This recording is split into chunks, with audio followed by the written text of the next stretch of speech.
تو نماز پڑھنا کس کی سنت؟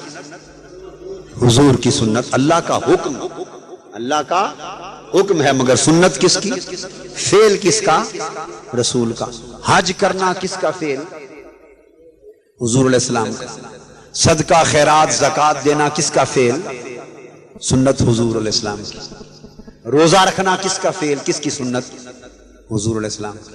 یہ بات ذہن نشین کر لیں، جتنے فرائض اور جتنی عبادات اور جتنے اعمال صالحہ ہیں شریعت میں، یہ ساری عبادات اور سارے فرائض فعلاً حضور علیہ السلام کی سنت۔ درجے کے اعتبار سے، حکم کے اعتبار سے کوئی فرض ہوا، کوئی واجب، کوئی سنت ہوا، مگر فعلاً یہ سارے اعمال، عبادات اور فرائض کس کی سنت؟ حضور علیہ السلام کی۔ اور حضور پر درود و سلام بھیجنا کس کی سنت؟ اللہ۔ اب ایک سوال کا جواب آپ سے چاہتا ہوں، درجہ اللہ کا بلند ہے یا حضور علیہ السلام کا؟ اللہ کا درجہ بلند۔ جو یہ عقیدہ نہ رکھے وہ کافر، جو حضور علیہ السلام کا درجہ اللہ کے برابر سمجھے معاذ اللہ، وہ مسلمان ہے؟ بولیے، نہیں، وہ کافر۔ جو اللہ رسول کو برابر جانے درجے میں، وہ مسلمان ہے؟ نہیں، وہ کافر۔ رسول کا درجہ اللہ کے برابر نہیں ہے۔ بعد از خدا بزرگ ہوئی قصہ مختصر، حضور ساری کائنات سے بلند ہے، مگر اللہ حضور سے بلند ہے صلی اللہ علیہ وسلم۔ جب آقا معراج پر گئے نا، تو پورا میں آپ کو بتاؤں، عرش الہی خلق کا آخری، عالم خلق کا آخری کنارہ ہے۔ پورا عالم خلق کہاں جا کر ختم ہوتا ہے؟ عرش الہی پر عالم خلق ختم ہوتا ہے۔ اس کے بعد خالق کی تجلیات کا عالم، خالق کی صفاتی تجلیات کا عالم ہے۔ پھر بہت اونچے آگے قاب قوسین او ادنا پر اس کی ذاتی تجلیات کا عالم ہے، مگر عالم خلق سارا عرش کے نیچے رہ جاتا ہے۔ حضور علیہ السلام کو جب شب معراج بلایا تو سب سے پہلے تو عرش پر کھڑا کر دیا، عرش پر کھڑا کیا، تو عالم خلق اور حضور علیہ السلام کے قیام کی نسبت کیا ہوئی؟ سارا عالم خلق حضور کے قدموں کے نیچے، عالم خلق حضور کے لا تعلق نہیں ہوئے، لا تعلق نہیں ہوئے، قدموں سے نیچے۔ اور قدم جب عالم خلق کے آخری کنارے پر تھے تو وجود کس عالم میں تھا؟ ہائے ہائے ہائے ہائے، تجلیات الوہیت کے عالم میں تھا۔ خلق قدموں کے نیچے اور وجود اور سراپا تجلیات الوہیت، اللہ کی صفاتی تجلیات کے عالم میں تھا۔ ذاتی تجلیات کا عالم اوپر، ذات اوپر۔ اس لیے کسی نے کہا یہ سراپا ہے آقا کا، اس لیے آقا کا کہ برزخ کبریٰ بنایا حضور علیہ السلام کی ذات، برزخ کبریٰ بنایا۔ اور کسی نے کہا اس لیے کہ تم ذات خدا سے نہ جدا ہو نہ خدا ہو، اللہ ہی کو معلوم ہے کیا جانیے کیا۔ خواص اس برزخ کبریٰ کو ہے حرف مشدد کا۔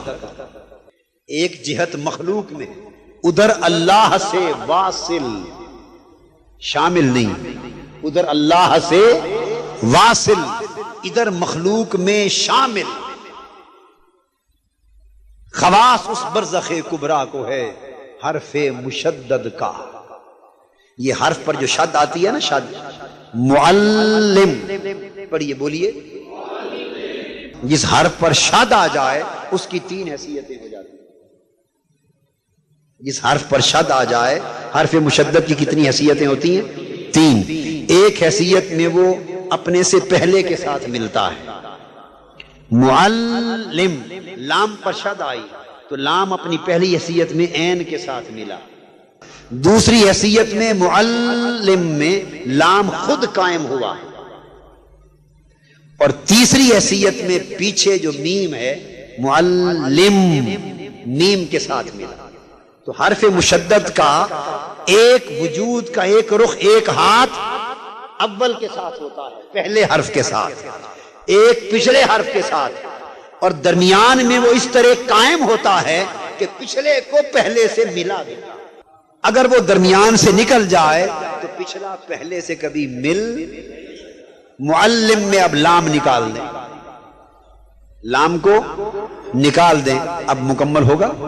میم لاکھ چاہے کہ عین سے کبھی مل جاؤں، عمر بھر آرزو کرتی رہے میم، وہ عین سے نہیں ملے گی۔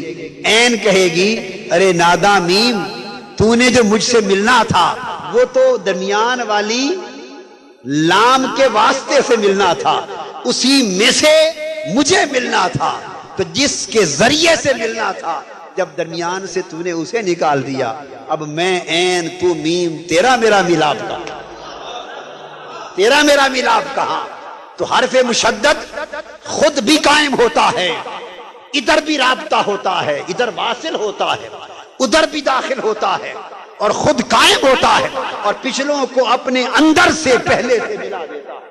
آقا دو جہاں کی ذات حرف مشدد کی طرح ادھر اللہ سے واصل، ادھر مخلوق میں داخل، خواص اس برزخ کبریٰ کو ہے حرف مشدد کا۔ فرمایا اللہ کے بندو، اللہ اللہ ہے، بندے بندے ہیں، بندے کی مجال کہاں کہ اللہ سے مل سکے؟ ما کان لبشر ان یکلمہ اللہ، بشر تو کیا ملے گا رب سے، یہ رب کی شان نہیں کہ بندے سے کلام کرے، رب کی شان نہیں کہ بشر سے کلام کرے۔ اب نعرہ رسالت بھی لگا دو بھائی، اب ہو جو گیا، اب ادھورا مضمون تو نہیں نہ ہوتا، مضمون تو مکمل ہی کرنا پڑتا۔